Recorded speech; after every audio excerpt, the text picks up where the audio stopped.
Ciências Naturais. E hoje nós vamos inaugurar o capítulo 7 e conversar sobre materiais e objetos. Observe essa imagem. O que ela representa? Como você pode ver, o indígena está utilizando algum material para produzir um objeto.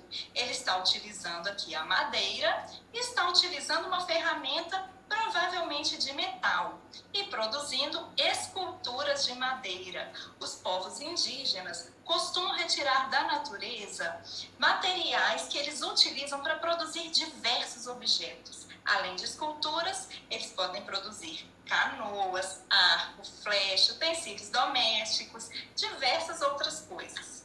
Nós também utilizamos muitos objetos do nosso dia a dia.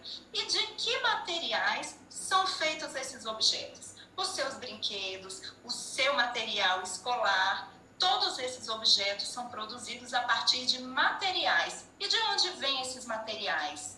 Por quais transformações eles passam para serem produzidos os objetos? A vida dos seres humanos, a nossa vida, depende da retirada desses materiais do ambiente para a gente produzir objeto. E esses materiais precisam passar por transformações. E é sobre isso que nós vamos conversar nesse capítulo. Além de aprender sobre materiais, as transformações dos materiais para a produção de objetos, nós vamos conhecer algumas propriedades desses materiais. Então, me acompanha, que nós vamos fazer a leitura agora do nosso livro. Abra o seu livro na página 60 e acompanhe com muita atenção a leitura do texto Materiais que formam o ambiente. No ambiente, existem muitos tipos de materiais que podem ser utilizados para fazer diversos objetos. Pode ser que muitos dos materiais ainda não tenham sido descobertos, já que existem locais e seres vivos que os cientistas não conhecem. Nas florestas, por exemplo, podem ser encontrados muitos tipos de materiais.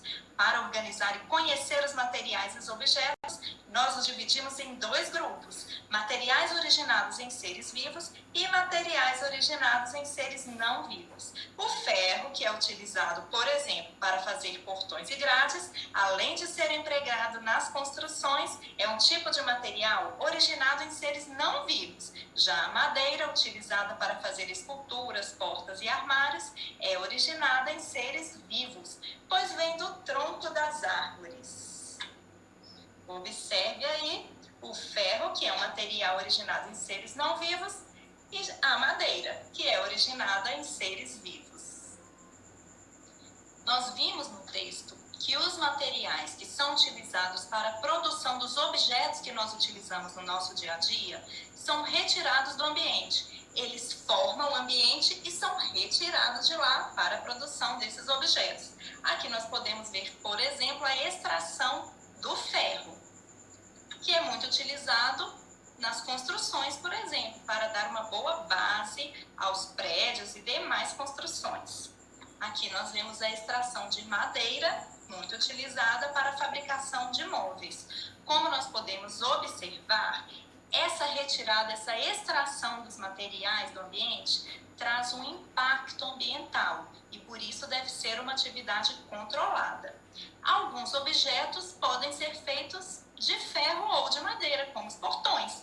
Temos portões de ferro e portões de madeira. O portão de ferro ele é mais resistente, mais seguro contra arrombamento. E temos alguns objetos que são feitos dos dois materiais: churrasqueira, panela, cadeiras, bancos. A churrasqueira e a panela precisam ter um cabo de madeira para não queimar a mão de quem está preparando o alimento. E temos um banco que mistura ferro e madeira e fica bem bonito. Temos também obras de arte, esculturas que são feitas de ferro ou de madeira, ou de ferro e de madeira. Vamos agora fazer juntos uma atividade antes de seguir. Observe as seguintes imagens: bolo de couro, canoa de madeira, novelo de lã, suco de maçã, copo de vidro. Complete as frases utilizando uma das expressões: seres vivos ou componente ambiental não vivo. Vamos juntos. Letra A. O couro é um material originado em, e aí, seres vivos ou componente ambiental não vivo? O couro é retirado dos animais, então ele é originado em seres vivos. A lã de carneiro é um material originado em, o nome já diz, lã de carneiro, seres vivos. Letra C, a madeira é um material originado em seres vivos, retirado das árvores. O suco de maçã é originado em seres vivos também. Maçã é uma fruta, é um vegetal. Letra E, o vidro de que é feito o copo é um material originado em, e aí? O vidro é originado em componente ambiental não vivo. Ele é feito a partir da areia. Vamos fazer outra leitura do texto Transformações de Materiais na página 62. Acompanhe atentamente. Ao longo do tempo, a humanidade aprendeu a usar muitos componentes ambientais, vivos e não vivos, transformando-os e dando-lhes usos que nenhum outro ser vivo é capaz de dar. Nenhum outro animal, por exemplo, cozinha seu alimento ou usa o ouro para fazer colares, anéis, brincos e pulseiras. Uma visita a um supermercado mostra como os humanos são capazes de extrair e transformar os materiais encontrados no ambiente. Nenhum outro ser vivo produz alimentos industrializados, que são muito diferentes dos materiais plantados, criados ou coletados na natureza.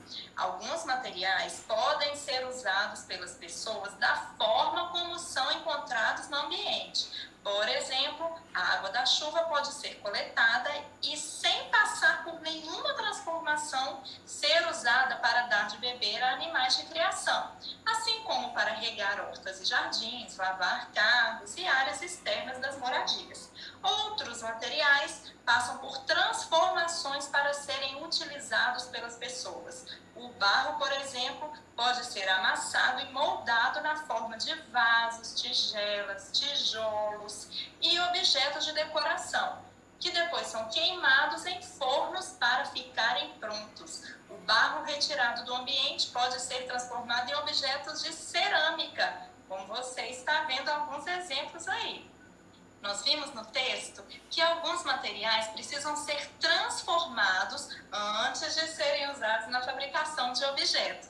Você pode ver aí o metal sendo derretido, o ferro e outros metais, antes da sua utilização na produção de objetos, precisam passar por processos de transformação. O ferro mesmo que nós conhecemos, ele é retirado da natureza em forma de minério de ferro. Ele precisa ser queimado, enfim, passar por um processo de transformação antes de ser utilizado em uma escultura como essa.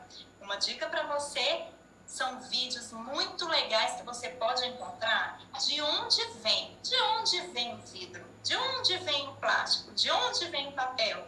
São vários vídeos que trazem curiosidades muito legais sobre isso, sobre a transformação de materiais e a produção de objetos. Relembrando, fica de olho aí, hein? Encontramos diversos materiais no ambiente. Com os materiais, podem ser feitos vários objetos. Os materiais podem ter origens em componentes vivos ou não vivos. Só o ser humano é capaz de transformar os componentes ambientais usando-os de diversas formas. Alguns materiais são usados pelo ser humano da mesma forma como são encontrados na natureza. Alguns materiais são transformados pelo ser humano para o uso. Mais uma dica para você. Para aprofundar e conhecer mais sobre esse assunto, você pode fazer a leitura desse texto aí na seção Aprendendo Mais, na página 63. E pode também acessar o QR Code aí através do seu livro para saber um pouco mais sobre a produção de papel. Fica a dica. Obrigada e até a próxima aula.